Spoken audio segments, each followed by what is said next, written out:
வணக்கம் பிரியமானவர்களே, மீண்டுமாக ஒரு புது வாரத்தினுடைய துவக்கத்தின் ஆசீர்வாதத்தை உங்களோடு பகிர்ந்து கொள்ள ஒன்றிணைந்தவராய் இடத்தில் இருக்கிறேன். மிக நிச்சயமாக யார் இந்த நேரம் இந்த நிகழ்ச்சியை பார்த்துட்டு இருக்கீங்களோ, கடந்த புனித வெள்ளி என்று ஆலயத்தின் கூட்டத்தில் எங்களோடு கூட இணைந்தவராய் இந்த இடத்தில் இருந்தீர்களானால் எத்தனை மக்களுடைய வாழ்க்கையின் மாற்றத்தை தேவனுடைய நாமத்தை மகிமைப்படுத்துகிற சாட்சியாய் பகிர்ந்து கொண்டார்கள் என்பதை நேரடியாக நீங்கள் இடத்தில் கேட்டிருப்பீர்கள். என இயேசுவானவர் நமக்காக செலுத்தின விலை வீணாக போகும்படி அல்ல. அவர் நமக்காக தன்னுடைய வல்லமையை வெளிப்படும் பொருட்டு அவருடைய பதில்களால் நம்மை ஆசீர்வதித்தார். வெள்ளிக்கிழமை புனித வெள்ளியினுடைய கூட்டம் மிக அருமையாய் பல மக்களுடைய வாழ்க்கை ஆசீர்வதிக்கக்கூடிய கூட்டமாய் இருந்தது. மேலும் நேற்று ஞாயிற்றுக்கிழமை மிக வல்லமையானதாய் ஆண்டவராக இயேசு கிறிஸ்துவனுடைய உயிர்த்தெழுதல் பல ஆயிரக்கணக்கான வருடங்களுக்கு முன்பாக நடந்த ஒன்றாயிருந்தாலும் பல மக்களுடைய வாழ்க்கையின் ஒரு புது துவக்கமானதாய் அவர்கள் எதிர்பார்க்கிற அல்லது எதிர்பார்த்து கொண்டிருக்கிற பதில்களை கைப்பற்றக்கூடிய மாபெரும் பதில்களை பெரும்படியான வாய்ப்பு உருவாக்கப்பட்டது. இங்கு கொலாசியர் 1:20 சொல்வது போல ஆண்டவராக இயேசுனுடைய தியாகம் எப்படிப்பட்ட ஒரு பதில்களை நம்முடைய வாழ்க்கை மீது கொண்டு வருவதற்கான வழி உருவாக்கப்பட்டது. என இயேசுவானவர் வீணாக சிலுவையில் ஏறல. இந்த வசனமானது தெளிவாக புரிந்து கொள்ள முயற்சி செய்யும். கொலாசியர் 1:20 அவர் சிலுவையில் சிந்தின இரத்தத்தினாலே, நம்முடைய ஆண்டவர் இயேசு கிறிஸ்து சிலுவையிலே சிந்தின இரத்தத்தினாலே சமாதானத்தை உண்டாக்கி பூலோகத்தில் உள்ளவைகள் பரலோகத்தில் உள்ளவைகள் யாவையும் அவர் மூலமாய் தமக்கு ஒப்புரவாக்கி கொள்ளவும் அவருக்கு பிரியமாயிற்று. மிக சரியா ஆண்டவராக இயேசு எதன் மூலமாய் நமக்கான விலையை இடத்தில் செலுத்தினார் என்பதை தெளிவாக பார்க்கிறோம். அவர் சிந்தின ரத்தத்தின் மூலமாய் நாம் சமாதானத்தை இடத்தில் பெற்றுக்கொள்ள, மேலும் அவருடைய அந்த மரணத்தின் மூலமாய் நாம் அவரோடு ஒப்புரவாகும்படியாக தேவனோடு இணைவதற்கான வாய்ப்பு உருவாக்கப்பட்டது. இதுதான் சரியாக பல மக்கள் ஆலயங்களில் அனுபவித்தார்மே. ஒருவேளை நீங்க இந்த வெள்ளிக்கிழமை கூட்டத்தை தவற விட்டிருந்தால், நீங்கள் ஞாயிற்றுக்கிழமை இயேசுனுடைய உயிர்த்தெழுதலின் மாபெரும் வல்லமையின் நாளில் கூட்டத்தில் எங்களோடு இணைய முடியாதபடி இந்த இருந்திருந்தார். இந்த நிகழ்வு எப்படியான ஒன்றாய் என்று திறந்தது, குறிப்பாய் புனித வெள்ளி எப்படியான ஒரு நிகழ்வாய் இந்த இருந்தது என்பதை நீங்கள் பார்த்து தெரிந்து கொள்ள முடியாது ஒரு சிறு வீடியோ தொகுப்பானதை உங்களுக்காய் நான் இந்த நேரம் பகிர்ந்து கொள்ள விரும்புகிறேன். பாருங்கள் இப்பொழுதே.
அவர்களுடைய குடும்ப சூழ்நிலையை மாற்றும்படியாக ஆம் தேவனை நாங்கள் இயேசுவே இதோ இந்த நேரம் விசுவாசத்தில் நாங்கள் முறையிடுதலை செய்கிறவராக இருக்கிறோம். யார் தவறு இவருடைய சூழ்நிலையை மாற்றும், இவருடைய வாழ்க்கையை மாற்றும்.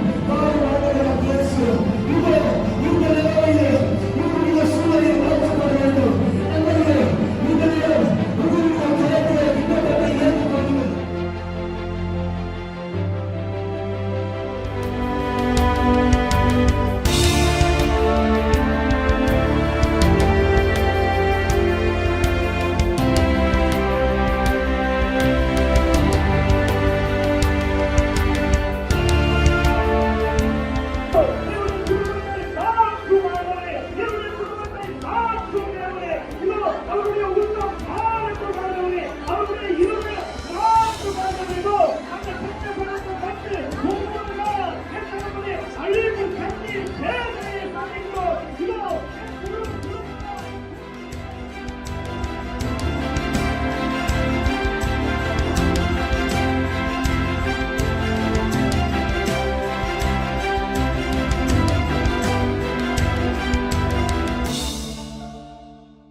மிக சரியாக என்ன ஒரு நிகழ்வு இப்படியாக நான் சொல்லணும்.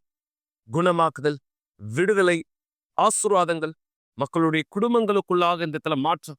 பல மக்கள் தங்களுடைய வாழ்க்கையின் மீது தேவன் ஆண்டவராக இயேசு செய்த அதி அற்புதமான காரியங்களுக்கான சாட்சிகளை பகிர்ந்து கொண்டதை நீங்களே இந்த இடத்துல பார்த்தீர்கள். ஒன்றன் மீது ஒன்றாக இது பல மக்களுடைய வாழ்க்கையின் மாற்றத்திற்கான துவக்கமானதாய் தேவன் யார் என்பதை பலர் தெரிந்து கொள்வதற்கான வாய்ப்பாக இருந்தது. மிக சரியா இந்த நேரம் யார் நிகழ்ச்சியை பார்த்துட்டு இருக்கீங்களோ, நீங்களோ அல்லது உங்களுடைய குடும்பத்தாரோ, என்னுடைய வாழ்க்கையிலும் ஒரு பிரச்சனையானது உண்டு, நான் மாதங்கள் அல்ல, ஏன் வருடங்கள் கூட போராடி கொண்டிருக்கிறேன் இந்த சூழ்நிலையை மாற்றுவதற்காய் அல்லது ஜெயிப்பதற்காய். இப்படியான ஒரு சூழ்நிலை உங்களுடைய வாழ்க்கையை நிறுத்தி வைத்ததாய் இருந்தால், இப்படியான ஒரு சூழ்நிலை உங்களுடைய வாழ்க்கையிலிருந்து நீங்கள் முன்னோக்கி செல்ல முடியாதபடி உங்களை தடுத்திருந்தால், தேவனுடைய மாபெரும் பதில்கள் உங்களுடைய வாழ்க்கை மீது பெற முடியும் என்பதை நான் இந்த நேரம் உறுதிப்படுத்த இந்த இடத்துல விரும்புகிறேன். இவ்வளவு உறுதி எப்படி நீங்க சொல்றீங்க? ஏன்னா என்னுடைய கைகளினால் அல்ல, தேவன் மீது இருக்கிற உங்களுடைய விசுவாசத்தினாலே தேவன் அந்த பதிலானதை உங்களுடைய வாழ்க்கையின் மீது நிஜமாக்க முடியும். என தேவன் சொல்லுகிற வார்த்தை, விசுவாசிக்கிறவனுக்கு எல்லாம் கூடும். இந்த ஆசீர்வாதம் உங்களுடைய வாழ்க்கை மீது தேவன் அவர் தாமே நிஜமாக்க விரும்புகிறார். அதற்கான ஆதாரமாய் நீங்கள் ஒரு சாட்சியை பார்க்க நான் இடத்துல விரும்புகிறேன்.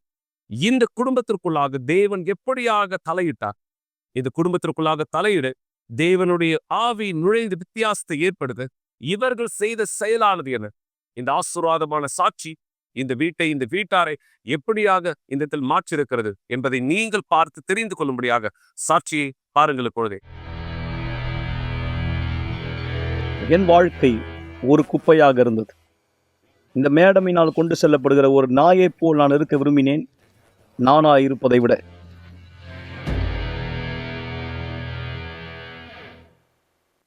நான் எப்பொழுதுமே கடினமாய் உழைக்கிற ஒருவனாய், ஒரு தரிசனத்தோடு பார்வையோடு இருக்கிற ஒருவனாக இருந்தேன். 13 வயதிலெல்லாம் நான் வெளியே வேலை செய்ய ஆரம்பித்தேன். ஒரு தெருவில் உள்ள மார்க்கெட்டில் நான் வேலை செய்தேன்.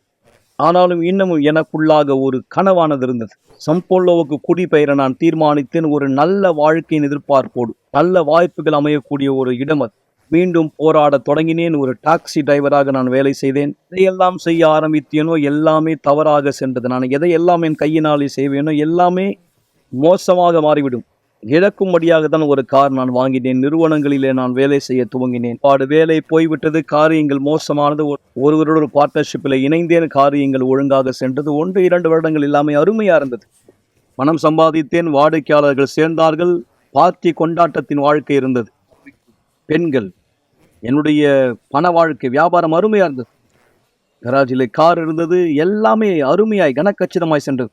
பிற்பாடு தான் நான் அப்படியே புத்தி தெளிந்தேன். என்னுடைய பார்ட்னர் என்னை ஏமாற்றி கொண்டு என்னிடமிருந்து திருடினார் என்று. 7,63,000க்கும் மேற்பட்ட கடனில் போய் என் வாழ்க்கை முடிந்தது. பார்ட்னர்ஷிப்பில் எனக்கு 80 செக்குகள் பவுன்ஸா இருந்தது. அந்த நேரம் நான் பரிதவிப்பானேன். நண்பர்களிடத்தில் உதவி சென்று கேட்டேன். ஒரு உதவியும் எனக்கு கிடைக்கவில்லை. என்னை சுற்றியிருந்த நண்பர்களில் யாரும் எனக்கு உதவி செய்ய வரவில்லை. ஒரு வாழ்த்து கூட எனக்கு யாரும் ஆறுதலான வார்த்தை சொல்லவில்லை. என் மனைவியும் கூட என்னை விரும்பவில்லை. இனியும் நான் அவளுக்கு தேவையில்லை என்ற ஒரு முடிவுக்கு வந்து விட்டால் நான் தன்னந்தனியா இருந்தேன். சரீர ரீதியாய் பேசும்போது உண்மையிலே நான் தனித்து விடப்பட்டேன். எல்லாவற்றையும் இழந்து விட்டேன். பரிதவிப்பான ஒரு நிலைமைக்கு நான் சென்றேன். வாழணுன்ற ஆசை எனக்கு இல்லை. முற்றிலும் அந்த ஆசையை நான் இழந்துட்டேன்.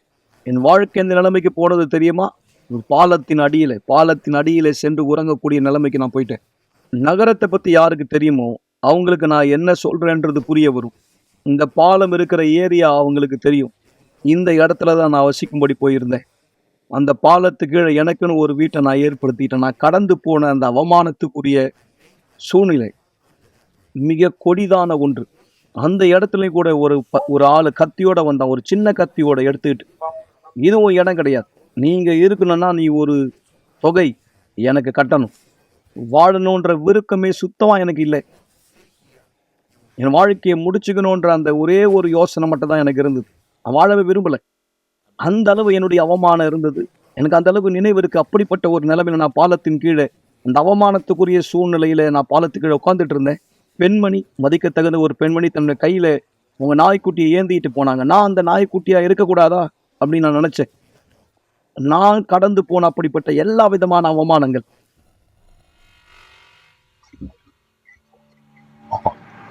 நான் பாலத்து மேலே ஏறினேன். இப்போ என் வாழ்க்கையை நான் முடிச்சுக்க போறேன்ற எண்ணத்தோட 4 தடவை நான் அப்படியே குதிக்கிறதுக்கு முயற்சி பண்ணேன். 4வது முயற்சி நான் எடுக்கும்பொழுது ஒருத்தங்க எனக்கு ஒரு செய்தித்தாள் நியூஸ் பேப்பர் என்கிட்ட கொடுத்தாங்க.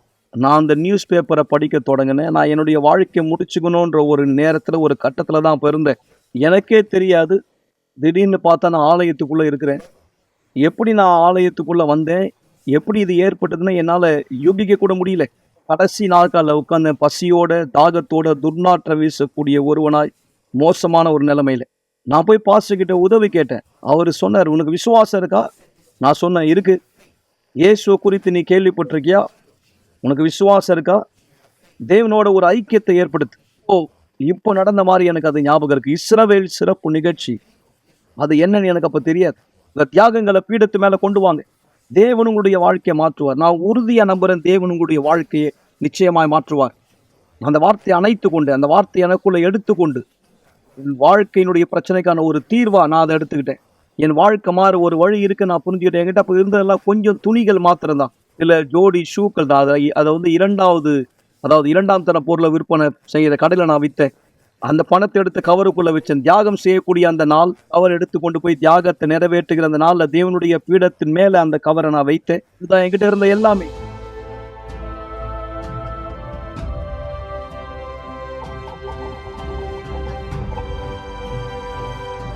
நான் சொன்ன, என் ஆண்டவரே, நீங்க யாருன்னு எனக்கு தெரியாது, ஆனா இந்த கவலை நான் வைத்திருக்கிற இந்த தொகை என்னுடைய வாழ்க்கை மாறும் என்பதை சொல்கிறது. நீர் என் வாழ்க்கையை மாற்றுவீர். நான் உங்களுக்கு கொடுக்க என்கிட்ட இருக்கிறது இதுதான். நான் அந்த கவரை பீடத்து மேல வச்சேன். நான் பசியா இருந்தேன். பாலத்துக்கு கீழே படுத்துறங்கி நான் என்னை போர்த்துக்குள்ள கூட ஒரு ஷீட்டு கூட எனக்கு கிடையாது. எந்த ஒரு வீடும் எனக்கு இல்லை நான் தங்கறதுக்கு. உணவு இல்லை, பசியோடு இருக்கிறேன், தாகத்தோடு இருக்கிறேன். இருப்பினும் என்னுடைய தியாகமானது பீடத்து மேல இருந்தது. நான் கர்த்தரை அறிய விரும்பினேன், தெரிந்து கொள்ள விரும்பினேன். இந்த மனுஷர் இங்க பிரசங்கிக்கிற இந்த தேவனை எனக்கு தெரியணும். நான் அவரை யாருன்னு தெரிஞ்சுக்கணும். அவர் எனக்கு வேணும். இந்த தேவன் எங்க இருக்கிறார் எனக்கு தெரியணும். ஏன்னா என் வாழ்க்கை ஒரு குப்பையை போல இருக்கு. நீர் உண்மையில இருந்தால் தயவு செய்து உண்மை எனக்கு காண்பியும். முதலாவது, நான் யோசிக்கிற விதத்துல தேவன் செயல்பட்டார். நான் எப்படியெல்லாம் யோசித்து கொண்டிருந்தேன் முன்பாக. பாலத்திலிருந்து நான் கிளம்பி எனக்கு உதவி செய்ய விரும்பின ஒருத்தரோட நான் சேர்ந்து தங்கினேன். நான் பாலத்திலிருந்து கிளம்பி அங்க இல்லாம ஒருத்தரோட வீட்டை தங்கினேன். அவர் எனக்கு உதவி செய்தார். பிற்பாடு அந்த வீட்டை விட்டு எனக்கு ஒரு வாடகைக்கான வீடு எடுத்தேன். பொழுதும் எனக்கு தேவன் உந்துதலை கொடுத்தார். எனக்கு யோசனைகளை கொடுத்துக்கிட்டே இருந்தார். இனியும் சாகணுன்ற அந்த எண்ணமே எனக்கு இல்லாம இருந்தது. ஏற்கனவே நான் வழி என்னன்றதை கண்டடைஞ்சிட்டேன். அதான் தேவனுடைய பீடம். தேவன் என் எண்ணங்களை மாற்றினார். நான் வாழ்ந்து கொண்டிருந்த விதத்தை மாற்றினார். மற்ற மக்களிடத்துல நடந்து கொள்கிற விதத்தையும் மாற்றினார். அவங்க நடத்துற விதத்தை நான் எதுவுமே அறியாத ஒருவனா இருந்தேன். ரொம்பவும் கடுமையா நான் நடந்துப்பேன். பிற்பாடு என்னுடைய வாழ்க்கை மாற்றத்தினுடைய முறையானது தொடங்கியது. எனக்குள்ள பரிசுத்த ஆவி பெறணுன்ற தாகத்தோட நான் இருந்த காரணம் நான் மிக பெரும் அளவுல கஷ்டப்பட்டேன். உலகத்தால மோசமான அளவு நான் அடிக்கப்பட்டேன். என்னால இனியும் அதை எடுத்துக்க முடியல. இப்போது நான் அடைக்கலத்தை கண்டடைந்தேன். நான் சமாதானத்தை கண்டடைந்தேன். என் ஆத்துமாவிற்கான சமாதானம். இது நான் தேவனுடைய பரிசுத்த ஆவியானவரை சந்தித்த போது நடந்தது. ஆண்டவராகிய இயேசு கிறிஸ்து என்னை கழுவினார். எனக்கு இருந்த எல்லா காயங்களிலிருந்து அவர் என்னை சுஸ்தமாக்கினார். பரிசுத்த ஆவியினுடைய அபிஷேகம் தான் மிக முக்கியமான ஒன்று. காரணம், உங்க வாழ்க்கையிலே இதுவரை இல்லாத முக்கியமான வல்லமை உங்களிடத்திலே அப்பொழுது இருக்கிறது. கர்த்தருடைய ஆவியானவர் தாமே உங்களுக்கான பாதையை காண்பிக்கிறார். உங்களுக்கான வழிகாட்டுதலை கொடுக்கிறவரா இருக்கிறார். பலன் கொடுக்கிறார். வாழ்க்கையை முடித்து கொள்ள வேண்டும் என்ற எண்ணத்தில் இருந்த ஒரு மனுஷன் இன்றைக்கு நான் சத்தியத்தை பரவ செய்கிறேன். இன்றைக்கு நான் தேவனுக்கு ஊழியம் செய்கிறேன். இன்றைக்கு எனக்கு வாழ்க்கையில அந்த சந்தோஷமானது இருக்கிறது. எனக்கு என் வாழ்க்கையில இப்போ சமாதானம் இருக்குன்னு என்னால சொல்ல முடியும். தேவனோட இந்த ஐக்கியத்தை நான் ஏற்படுத்தின பிற்பாடு, தேவனோட இந்த பார்ட்னர்ஷிப் நான் ஏற்படுத்தின பிற்பாடு என் வாழ்க்கைக்கான அர்த்தம் மாறியது.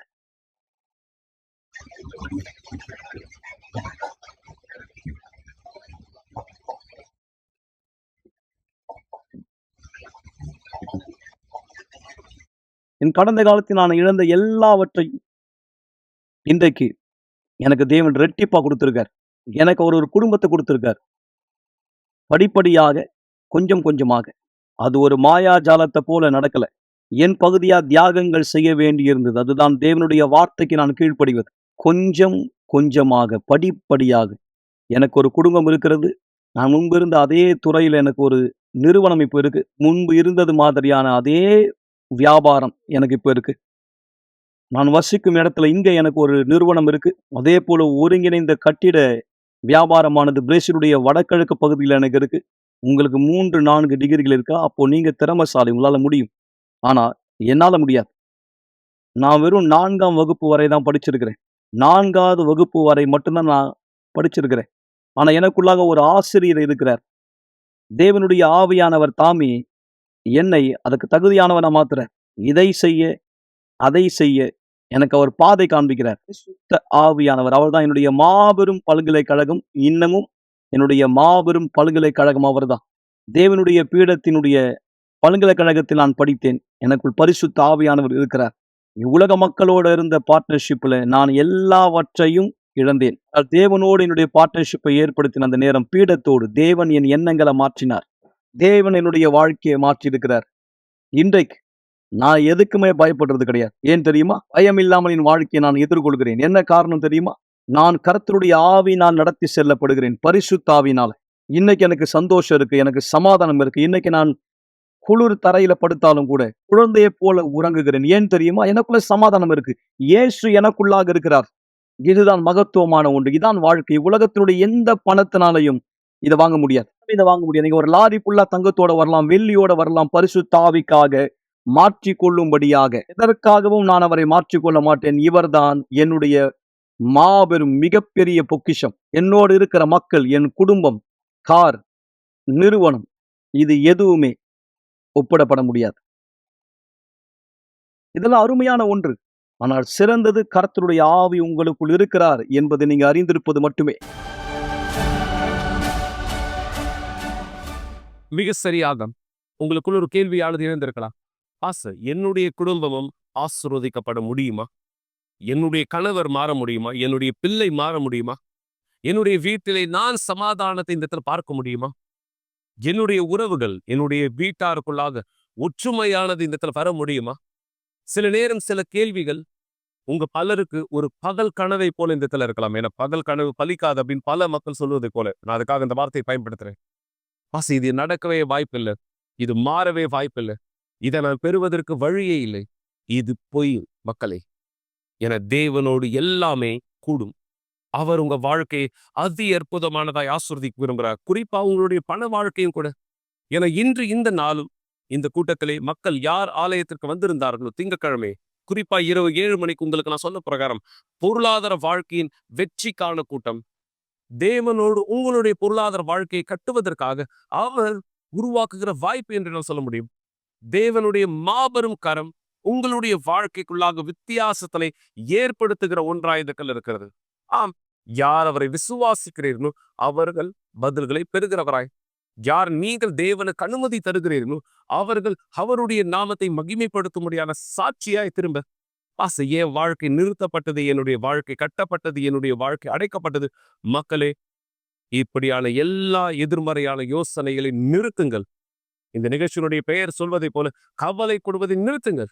உங்களுடைய சூழ்நிலை மாற்றமடைய முடியும். உங்களுடைய வாழ்க்கை மாற்றமடைய முடியும். தேவனுடைய மாபெரும் பதில் உங்களுடைய வாழ்க்கைக்குள்ளாக வெளிப்படுத்தப்பட முடியும். என இயேசு மாறாதவராய் இருக்கிறாரே, அவர் உங்க வாழ்க்கையை எப்படியாக ஆசீர்வதிக்க முடியும் என்பது இந்த சாட்சியின் மூலமாய், குறிப்பா உங்களுடைய பொருளாதார வாழ்க்கைக்குள்ளாக தேவன் எப்படியாக வேலை செய்ய முடியும் என்பதை பார்த்து கற்றுக்கொள்ளும்படியாக இந்த சாட்சியை பாருங்கள். இப்பொழுதே என் பேர் கிளிமெண்ட் ஷேன் மோர்வே. எனக்கு 32 வயதாகுது. என் குடும்பத்தில் மொத்தம் 5 பேர். நான் நடு பையன். எனக்கு 2 தம்பிங்க, ஒரு தங்கச்சி, ஒரு அண்ணன். நான் வளர்ந்த போது என்னுடைய பெற்றோருங்க எல்லா சிறந்த முயற்சி எடுத்தாங்க. அதாவது அவங்களுடைய சக்திக்கு என்னென்ன முடியுமோ எல்லாமே செய்தாங்க. எனக்கு என்னுடைய எல்லா தேவைகளையும் சந்திக்க முடியும். நல்ல படிப்பு கொடுத்தாங்க. எல்லா விதமான கல்வி தகுதிக்கான வழி ஏற்படுத்தினாங்க. நல்ல பள்ளிக்கூடம் நாங்கள் எல்லாருமே நல்லா படிக்கிறதுக்கு அவங்க வழி ஏற்படுத்தினாங்க. நல்ல நிலைமைக்கு வரும்படி ஆரம்ப பள்ளியிலே நான் ஒரு தனித்துவமான உதாரணமான ஒரு மாணவனாக இருந்தேன். நன்றாக படிக்கக்கூடிய மாணவனாக. ஆனால் உயர்நிலை பள்ளிக்கு நான் போன உடனே என்னுடைய வழியே மாறிடுச்சு. நான் எதிர்ப்புலர் உள்ள ஒரு பையனாயிட்ட, மன அழுத்தத்துக்கு உள்ளாக்கப்பட்ட, மறைவான உபயோகப்படுத்தின, போதை குடிக்க ஆரம்பிச்சு, கேர்ள் ஃப்ரெண்டுங்க உருவானாக. எனக்கு நைட் கிளப்லாம் போக ஆரம்பித்தேன் ஃப்ரெண்ட்ஸுங்களோட சேர்ந்து. இதே போல் பல கேங் ஃபைட்லேயே நான் ஈடுபட ஆரம்பித்தேன். மேல்நிலை பள்ளிக்கு நான் போன அந்த காலகட்டத்தில் சண்டை உண்மையாகவே ரொம்ப கடுமையாக மோசமாயிடுச்சு. அதாவது இந்த கும்பல், இந்த சண்டை கும்பலோட நான் சேர ஆரம்பிச்சேன். ரவுடிங்க கும்பலோட ரொம்ப அதிகமாக நான் அவங்களோட சேர ஆரம்பித்து பலவிதமான சண்டைகளை ஈடுபட தோணும். இவங்களுடைய நோக்கமே, இந்த கேங்குடைய நோக்கமே வந்து சண்டைகளில் ஈடுபடுறது, அடிதடியில் ஈடுபடுறது. இவங்க வந்து ரொம்ப ஃபேமஸான ஒரு கேங். எனவே நான் அதில் ஒரு பகுதியாக இருக்கிற ஒரு பெருமையாக, ஒரு புகழ்ச்சியான விஷயமாக நான் நினச்சேன். அவங்களோட சேர்ந்து நான் தொடர்ந்து குடிக்க ஆரம்பிச்சிட்டேன். ஒவ்வொரு வார நாட்கள் இறுதியில் நாங்கள் குடிப்போம். அதே மாதிரி குடிச்சதுக்கப்புறமா அவங்களோட சேர்ந்து சண்டைகளில் ஈடுபடுறது. இதாவது இது வந்து ஒரு எப்போவாதும் கிடையாது, வழக்கமான ஒன்றாயிடுச்சு. இது ஒரு பழக்கம்னு சொல்லலாம். ஒவ்வொரு வாரமும் இறுதியில் இந்த மாதிரி குடிக்கிறது, அடிதடியில் ஈடுபடுறது. ஒரு நேரம் அந்த சண்டை ரொம்ப பயங்கர மோசமாயிடுச்சு. இந்த கேங்கோட ஏற்பட்ட சண்டையில் ரொம்ப மூர்க்கமாகி இந்த கத்தி கட்டைங்கெல்லாம் அவன் கையில் எடுத்துக்கிட்டாங்க. அந்த எதிரி கும்பலை சேர்த்தவங்க. நான் என்னோட நண்பரும் ஓட வேண்டியிருந்தது, வேறு வழி இல்லாமல் நாங்கள் ஓடி போயிட்டு என்னுடைய சொந்தக்காரர் வீட்டுக்குள்ளே போயிட்டோம். அவங்க கத்தியெல்லாம் தூக்கிட்டு வந்தாங்க. ஜன்னல் வழியாக அதை வீசும்போது உள்ளே இருந்து நாங்கள் பார்த்துட்டு இருக்கோம். ரொம்ப மோசமான ஒரு நிலைமையாயிடுச்சு. இந்த நேரம் எனக்கு ஒரு 17 வயசு. இப்போ நான் ரொம்ப ஒரு வாழ்க்கையில் சாதிக்கணுன்ற ஒரு எண்ணத்தோடு நான் இருந்தேன். முன்னேறணும் அப்படின்ற ஒரு ஆசை. நான் எனக்கு தெரிஞ்சது என் வாழ்க்கையை நான் அழிச்சிக்கிட்டு இருக்கேன், என்னோடய எதிர்கால கனவை நான் அழிச்சிக்கிட்டு இருக்கேன். எனக்கு ரொம்ப நல்லா தெரிஞ்சது. இந்த படிக்க முடிஞ்ச உடனே நான் ஒரு ஆலயத்தை தேடுறேன். தேவனை தேடும்படியாக நான் அந்த சமயத்தில் விரும்பினேன். அப்போ தான் நான் வந்து யூனிவர்சல் ஆலயத்தை கண்டடைந்தேன். ஏன்னா அங்கே இருக்கிற ஒரு துணையாளர், அவங்க எனக்கு தெரியும், இந்த அசிஸ்டண்ட். அவங்க வந்து நான் மேல்நிலை பள்ளியில் இருந்தபோது அவங்க வந்து அங்கே படித்தவங்க. அந்த அசிஸ்டண்ட் எனக்கு தெரியும். என் பெற்றோருங்க வசிக்கிற அந்த இடத்துல அவங்க ஒரு ஃப்ளாட்டில் அதை தங்கிட்டு இருந்தாங்க. துணையாளர் என்னை வந்து ஆலயத்துக்கு வரும்படி வரவேற்றாக நான் அவரோட சில நேரம் நான் ஆலயத்துக்கு போன பிற்பாடு என்னுடைய பாட்டி இந்த ஃப்ளாட்டில் இருந்து அவங்க மாறி போனதுனால அவங்களோட உள்ள தொடர்பு எனக்கு அந்த கான்டாக்ட் இல்லாமல் போயிடுச்சு. என்னுடைய வாழ்க்கையின் எதிர்காலத்தை நான் தூக்கி எறிகிற ஒரு நிலைமையில் இருந்தேன். அந்த சமயம் தான் நான் தேவனை திரும்ப தேடணும்னு சொல்லி மீண்டும் நான் ஆலயத்துக்கு வர ஆரம்பித்தேன். அப்போ தான் நான் மீண்டும் யூனிவர்சல் ஆலயத்தில் நுழைந்தேன். கத்தீட்ரல் பேராலயம் வெண்டுக்குள்ள இருந்தது. நான் ஆலயத்துக்கு போக ஆரம்பித்தேன். 2010 நான் ஆலயத்தில் இணைந்த பிற்பாடு ஜூலை மாதத்தில் இருக்குன்னு நினைக்கிறேன். நான் தண்ணியில் ஞான ஸ்நானம் எடுக்கணும்னு முடிவெடுத்தேன். நான் தண்ணியில் ஞான ஸ்நானம் எடுத்தேன் வந்து ஆகஸ்ட் மாதம். நவம்பர் மாதம் அது நான் முதல் தடவையாக இஸ்ரவேல் சிறப்பு நிகழ்ச்சியில் பங்கேற்கணும்னு தீர்மானித்தேன். தேவனுடைய வல்லமை என் வாழ்க்கையில் நான் அனுபவிக்கணும் அப்படின்னு நான் விரும்புகிறேன். மிக இளம் வயதிலேயே நான் தேவனுக்கு அந்த சவாலை வைக்க தீர்மானித்தேன். அவர் வல்லமை என் வாழ்க்கையில் பார்க்கும்படி அதுக்காக நான் இஸ்ரவேல் சிறப்பு நிகழ்ச்சியில் கலந்துக்கிட்ட அந்த நேரம். இந்த சிறப்பு நிகழ்ச்சி நான் கலந்து கொண்டு நான் கருத்திடத்தில் ஞானம் கேட்டேன். எதிர்காலத்துக்கான என்னுடைய வழியை, பார்வையை கர்த்தர் திறக்கும்படி நான் கேட்டேன். கர்த்தர் எனக்கு பரிசுத்த ஆவியை கொடுக்கும்படி நான் கேட்டேன். இந்த சிறப்பு நிகழ்ச்சியில் கலந்து கொண்ட பிற்பாடு நான் தேவனுடைய வல்லமையை பெற்றுக்கொண்டேன். அடுத்த மாதமே சவுத் ஆப்பிரிக்கா கேப்டவுனில் உள்ள ஒரு பல்கலைக்கழகத்தில் எனக்கு வந்து படிக்கிறதுக்கான வாய்ப்பு கிடைச்சது. சட்டத்துக்கு நான் படிக்கும்படியான ஒரு வாய்ப்பு ஏற்பட்டது. சட்ட படிப்பில் என் முதல் நிலை நான் முடித்தேன். பிற்பாடு சட்டத்துறையில் முதுகலை பட்டமும் நான் பெற்றேன். நான் அந்த சட்டத்துறையில் என் வகுப்பறையிலேயே பட்டப்படிப்பில் முதல் மாணவனாக வந்தேன். நான் இந்த பட்டப்படிப்பில் முதுகலை பட்டம் பெற்ற பிற்பாடு நான் வெற்றிக்குரிய ஒருவனாக வளர்ந்தேன். ஏன்னா சீக்கிரமே நான் ஒரு இடத்துல நிரந்தரமான பணிக்கு தேர்வு செய்யப்பட்டேன். சட்ட ரீதி சம்பந்தமான துறையில் தேவன் என்னை ஆசீர்வதித்து கொண்டு வரார். ஒவ்வொரு தடவையும் வெள்ளத்திலிருந்து வெள்ளை நோக்கி என்னை கொண்டு போகிறார். நான் இன்னும் என் முதல் நிகழ்ச்சியுடைய ஆசீர்வாதத்தில் தான் இருக்கேன். காரணம், இன்றைக்கி நான் ஒரு சட்ட நிறுவனத்தை சொந்தமாக நடத்திக்கிட்டு இருக்கேன். 4 மாதமாக என்னுடைய சட்ட நிறுவனத்தை வெற்றிகரமாக நான் நடத்திக்கிட்டு வரேன். என்னை பொறுத்த வரைக்கும் இன்னும் இந்த ஆசீர்வாதம் முடிவடையில் நான் முதல் நிகழ்ச்சியுடைய ஆசீர்வாதத்தில் தான் இன்னும் இதுவரை நான் அந்த ஆசீர்வாதத்தில் தான் தொடர்ந்து வாழ்ந்துட்டு இருக்கிறதா நான் மிக உறுதியாக நம்புகிறேன். இந்த எல்லா ஆசீர்வாதமும் அந்த முதல் நிகழ்ச்சியுடைய பலன். காரணம், நான் அதுதான் தேவனத்தில் கேட்டேன். என்னுடைய எதிர்காலத்தை ஆசீர்வதிக்கும்படி எனக்கு அவர் ஞானத்தையும் அதற்கான அறிவையும் தரும்படி நான் கேட்டேன். எனக்கான கதவுகளை திறக்கும்படி கேட்டேன். என் பார்வையை திறக்கும்படி கேட்டேன். எனக்கான வழிகாட்டுதலை கொடுக்கும்படி நான் கேட்டேன். அவருடைய ஆவி எனக்கு கொடுத்த அந்த பிரயாணம் முழுவதிலும் நான் பரிசுத்த ஆவியால் வழிநடத்தப்பட்டு கொண்டிருக்கிறேன் என்று நான் விசுவாசிக்கிறேன். இப்போது நான் என்னுடைய சொந்த சட்ட நிறுவனத்துக்குள்ளே அமர்ந்துட்டு இருக்கிற இந்த கட்டிடம் எனக்கு சொந்தமான ஒரு கட்டிடம். அந்த கட்டிடத்தை கூட இன்னொரு சிறப்பு நிகழ்ச்சியில் நான் கலந்து கொண்டதுனால தான் எனக்கு கிடைச்சது. உண்மையில் என்னுடைய வாழ்க்கையை நான் சிறப்பு நிகழ்ச்சி தொடங்கி சிறப்பு நிகழ்ச்சியிலே தொடர்ச்சியாக வாழ்க்கையை நான் வாழ்ந்து கொண்டிருக்கிறேன். ஒவ்வொரு சிறப்பு நிகழ்ச்சியிலும் தேவனோட வல்லமை எனக்கு வெளிப்படுத்தி கொண்டிருக்கார். நான் தேவனுக்கு நன்றி செலுத்துகிறேன் அந்த முதல் சிறப்பு நிகழ்ச்சிக்காக. ஏன்னா அவர் தான் அதன் முதல் சிறப்பு நிகழ்ச்சியில் எனக்கு அதை எல்லாவற்றையும் வெளிப்படுத்தினார். 2010ஆம் ஆண்டு நான் கலந்து கொண்ட அந்த சிறப்பு நிகழ்ச்சியின் மூலமாக தான் தேவன் எனக்கு இது எல்லாத்தையும் காண்பித்தார். இன்றைக்கு நான் ஒரு மாற்றமடைந்த மனுஷன், தேவனுக்காக நான் வாழ்ந்து கொண்டிருக்கிறேன். நான் முழு நிச்சயத்தோடு இருக்கிறேன். என் ஒவ்வொரு தீர்மானத்திலும் பரிசுத்த ஆவி தான் என்னை வழிநடத்தி செல்கிறார். நான் இனிமேலும் எதிர்ப்புணர்வுள்ள ஒரு மனுஷன் கிடையாது. எதிர்ப்புணர்வுள்ள ஒரு வாழ்க்கை முறையில் நான் இனியும் வாழ்வது இல்லை. நான் புகைப்பிடிக்கிறதில்லை, குடிக்கிறதில்லை, கெட்ட நண்பர்களால் என்னை சூழும்படி நான் செய்து கொள்வதில்லை. என்னுடைய குடும்பத்தில் நான் ஒரு உதாரணமாக இருக்கிறேன். என்னுடைய பெற்றோர்களுக்கு நான் உதவியாக இருக்கிறேன். என் சகோதரிக்கு நான் உதாரணமாக இருக்கிறேன். அவங்களோட சட்ட ரீதியாக முடிக்க போகிறாங்க, கடைசி வருஷத்தில் இருக்கிறாங்க. என்னோட சேர்ந்து அவங்க வேலையில் என்னோட இணைய போகிறாங்க. நான் சிறப்பு நிகழ்ச்சியில் தொடங்கி சிறப்பு நிகழ்ச்சியினுடைய ஆவியில் வாழ்ந்துட்டு இருக்கேன். நான் உண்மையில் பலமாக இருக்கிறேன். பரிசுத்த ஆவியினால் வழிநடத்தி செல்லப்படுகிறேன். என் ஒவ்வொரு தீர்மானத்தில் அவர் தான் என்னை வழி நடத்தி செல்லக்கூடிய ஒருவராக இருக்கார். தசம பாகத்தையோ காணிக்கையோ அல்லது சிறப்பு நிகழ்ச்சி நான் செய்கிற தியாகத்தையோ நான் ஒருபோதும் பணமான ஒரு கண்ணோட்டத்தில் கருதுறது கிடையாது. அது எனக்கான ஒரு வாய்ப்பாக பார்க்குறேன். தேவனோட ஐக்கியத்தை ஏற்படுத்த, தேவனை அணுக, பரிசுத்த ஆவியோட சந்திப்பு ஏற்படுத்தக்கூடிய வாய்ப்பாக வாழ்க்கையில் வெற்றி அடைய முடியும். வெளியே இருக்கிற மக்கள், பொதுவாக வாலிபர்களுக்கு நான் சொல்ல விரும்புகிறேன், தேவனை சோதிச்சு பாருங்க. உங்கள் வாழ்க்கையின் மூலமாக தேவனுக்கு ஒரு சால்வை. நீங்கள் சிறப்பு நிகழ்ச்சியில் கலந்து கொள்ளும்போது இந்த சிறப்பு நிகழ்ச்சி பணம் அப்படின்ற ஒரு கண்ணோட்டத்தில் பார்க்காதுங்க. உண்மையில் அது பணம் இல்லை. நீங்கள் ஏதாவது ஒன்று கேட்கணும்னு சொல்லும்போது பொருளுக்காக கேட்காதுங்க, ஆனால் பரிசுத்தாவிக்காக கேட்குங்க. ஏன்னா பரிசுத்தாவி உங்கள் மேலே வரும்போது எல்லாமே உங்களுக்கு சாத்தியமாகும். உங்களால் அடைய முடியும், கை கொள்ள முடியும், சாதிக்க முடியும். நீங்கள் கற்பனை செய்வதை பார்க்கணும், மேலான காரியங்களை உங்களால் சாதிக்க முடியும். என்னை பார்த்து கொண்டிருக்கிற எல்லோருக்கும் நான் சொல்கிறேன், நீங்கள் வாழ்க்கையில் பெறக்கூடிய மிக விலைப்பதிப்பான உங்கள் ஜீவனுக்கு அப்புறமா பரிசுத்த ஆவி தான். பரிசுத்த ஆவியாக வழிநடத்தி செல்லப்படுகிற ஒரு வாழ்க்கை தான். கர்த்தருக்கான பயத்தில் வாழ்வது, சிறப்பு நிகழ்ச்சிகளுக்கு சிறப்பு நிகழ்ச்சி ஆவியில தொடர்ந்து வாழ்வது. எனவே மக்களே, உங்களுடைய கேள்விகளுக்கான பதிலை பெற்றுக்கொள்ளுங்கள். இந்த நேரம் நான் உங்களோடு சேர்ந்து ஜெபிப்பதற்கு முன்பாகும் ஒரு மிக சிறப்பான அழைப்பை கொடுக்க விரும்புகிறேன். ஒருவேளை நீங்க யார் நிகழ்ச்சியை பார்த்துட்டு இருக்கீங்களோ, நீங்க இந்த இடத்துல சொல்றீங்கன்னா, பாசம் என்னுடைய வீட்டை ஆசீர்வதிக்க நீங்கள் நான் அழைப்பு கொடுத்தால் வருவீர்களா? மிக நிச்சயம் உங்களுடைய வீட்டை ஆசீர்வதிக்க நாங்கள் வருவோம். ஆம், நீங்க எந்த இடத்துல இருக்கீங்க, உங்களுடைய வீட்டுல நீங்க எந்த நேரம் நாங்க வருவதை இந்த இடத்துல விரும்புறீங்க, உதவி எண்களை எங்களை தெரியப்படுத்துங்கள். மிக நிச்சயமாக உங்களுடைய வீட்டை முற்றிலும் இலவசமாய் நாங்கள் ஆசீர்வதிப்போம். எந்த கட்டணமும் இடத்துல இல்லை. ஏன்னா எங்களுடைய நோக்கம் உங்களுடைய குடும்பங்கள், உங்களுடைய வீட்டை, உங்களுடைய வாழ்க்கையை ஆசீர்வதிப்பது. இந்த விசுவாசத்தில் நீங்கள் இந்த உதவி எண்களை தொடர்பு கொள்ளலாம், தெரியப்படுத்துங்கள்.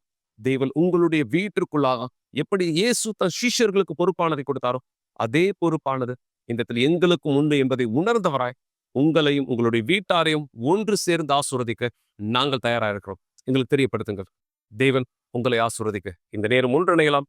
இந்த விசுவாசத்தோடு இந்த ஜெபத்தை செய்யும்படியாக இது ஜெபத்திற்கான நேரம். ஒருவரும் உங்களுக்கு வெளிச்சத்தின் நாளை கொடுக்காவிட்டாலும் அல்லது உங்களுடைய சத்தத்தை கேட்பதே பாரமாக தோன்றினாலும் உங்களுக்கு தேவையான பலத்தையும் நம்பிக்கையும் பெறுவதற்கான ஒரே வழி ஜெபம். தயவு செய்து உங்கள் கண்களை மூடியிருங்கள். இது ஜெபத்தின் நேரமாயிருக்கிறது. பரிசுத்த தேவனின் இயேசுவாகிய இயேசுவே, இந்த மக்களுடைய எல்லா சந்தேகங்களும், எல்லா பயங்களும், அவிசுவாசங்களும் நீங்கி உம்முடைய பெயரை மகிமைப்படுத்துவதற்கான வழி என்ன என்பதை காட்ட நீர் ஒவ்வொரு முறையும் இந்த நிகழ்ச்சியின் மூலமாக இந்த பேசுகிறேன்.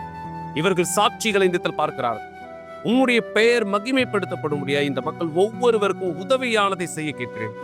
எல்லா விதமான கடினங்களை, எல்லா சாபங்களை, எல்லா பிரச்சனைகளை நிர்மூலமாக்கும் இயேசுவே.